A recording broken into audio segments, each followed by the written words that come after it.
Sholat torek ini sembah cipta. Jadi inilah dimensi batinnya sholat. Sholat yang tidak cuma olahraga. Kalau tadi yang jasmania bersucinya pakai air, yang ruhania bersucinya memerangi hawa nafsu. Kenapa banyak orang mengeluh susah sholat khusyuk? Karena belum bersuci. Masih penuh hasrat, penuh ambisi, penuh hawa nafsu, apalagi yang jelek-jelek. Konsentrasi mesti susah. Batinmu masih rame, urusannya masih banyak. Urusan macam-macam dunia ngantri di dalam sini semuanya. Susah sholat khusyuk. Lagi enak-enak sholat ini muncul semua satu demi satu. Saya pingin khusyuk, nggak pingin inget-inget ini, nggak pingin inget-inget ini. Ya, ketika nggak pingin itu muncul satu-satu. Jadi belum bersuci, sucikan dulu, buang semua yang duniawi, apalagi yang sifatnya hawa nafsu. Saya lupa mendengar apa membaca di mana. Itulah antara lain makna gerakan takbiratul ihram yang mengangkat dua tangan sejajar pundak atau sejajar telinga. Itu semacam isyarat semua yang di luar hubungannya sama Allah minggir. Minggirlah.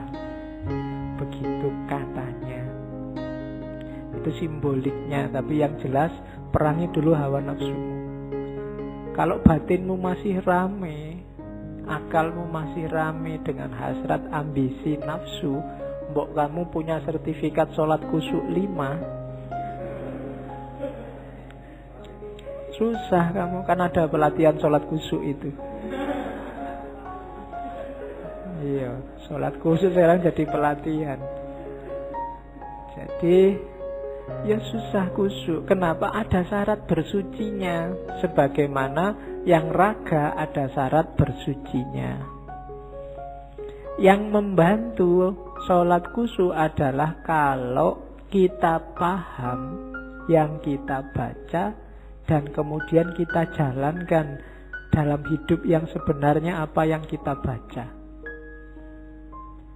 Itu pasti khusyuk.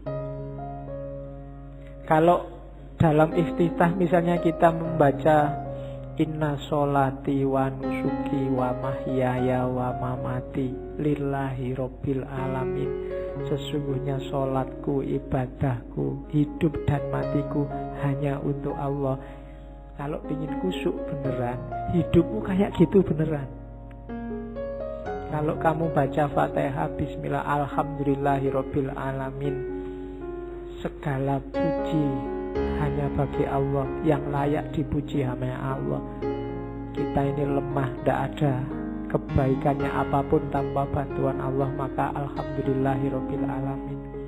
Iyyaka na'budu wa iyyaka nasta'in. Aku tidak butuh siapapun dan tidak akan nyembah siapapun kecuali hanya Allah saja. Dan benar dalam hidup kita jalani itu. Dan seterusnya. Semua bacaan-bacaannya, doa-doanya kita hayati dan hidup dalam keseharian kita. Itulah sholat torek. Dari situ lahir kekhusyuan. Tidak cuma kekhusyuan dalam sholat, tapi juga kekhusyuan dalam hidup kita. Itulah yang oleh Al-Quran disebut tanha anil fahsya wal munkar.